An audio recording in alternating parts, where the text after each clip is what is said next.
1951 সালের 29শে জুলাই আমাদের তিলপাড়া ব্রিজ উদ্বোধন করেছিলেন তৎকালীন মুখ্যমন্ত্রী ডক্টর বিধানচন্দ্র রায়।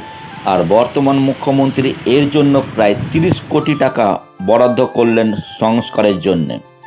দেখছেন কিভাবে তিলপাড়া ব্রিজ ভেঙে পড়েছে, একেবারে ভেঙে পড়েছে তিলপাড়া ব্রিজ। এই যে জায়গাটা দেখছেন, এই জায়গাটা কিছুদিন আগে বেশ ভালোই ছিল, মাসখানেক আগে, কিন্তু এই কাজ শুরু করার পর থেকে এই বৃষ্টি শুরু হলে, বৃষ্টি শুরুর ফলেই এই ধস নেমে বা বালিগুলো চলে গিয়ে বা জলের তোরে পাথরগুলো সরে গিয়ে কিন্তু বিপত্তি আসে।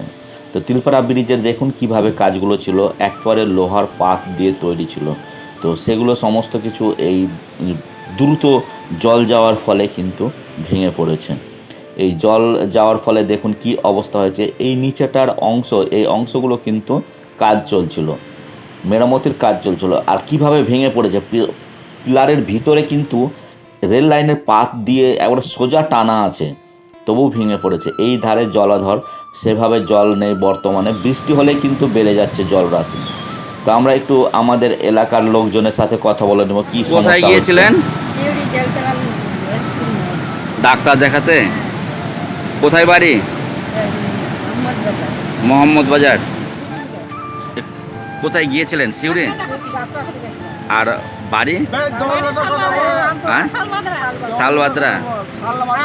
বেশি সমস্যা হচ্ছে যারা প্রতিদিনের মতো প্রতিদিন যায় অফিস আদালত, বা আমাদের এলাকার লোকজন ওই এলাকায় অর্থাৎ সিউড়িতে কাজ করতে যায়, সেখানে তাদের কিন্তু সব থেকে বেশি সমস্যা হচ্ছে।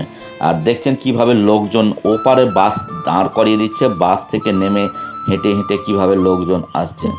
আর এই লোকজনের যাতায়াতের ফলে তাদের একটা সমস্যা তৈরি হচ্ছে, প্রায় 1/2 কিলোমিটার মতো হেঁটে আসছে।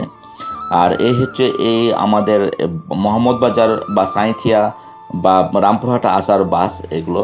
আর দেখুন কিভাবে ওনারা আসছেন। প্রথমত আজ সমস্ত কিছু যানবাহন চলাচল বন্ধ ছিল, পরবর্তীতে ছেড়ে দেওয়া হয়। তো আজকেই দুপুরের মধ্যে সব মেশিনপত্র চলে আসবে, যদি বৃষ্টি না হয় তাহলে কাজ কিন্তু শুরু করে দেওয়া হবে তোড়জোড়ভাবে।